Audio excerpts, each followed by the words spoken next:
บิ่งกันดูพี่น้องนี่มาบ้านเพิ่นนี่เห็นนั่นประดิษฐ์แบบกระโปรงพกพร้าวของแปลกๆเลยนี่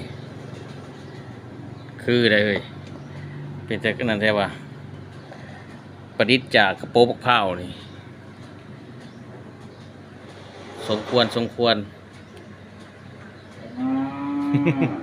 ไปมากก็คือว่าเป็นตัวหัวเว้ยพาฤาษีหรือมันเป็นยังไงนี่ ตัวผมธรรมดาสีไม้ลายมือของคนลาวเฮาก็ได้ชุดยอดโอ้แล้วจับมันกระโปงข้าวกับไม้ไผ่ในมือในตีนคือเบิดพี่น้องเอ้ยกระโปงข้าวแม่นบ่เลยนี่เพิ่นประดิษฐ์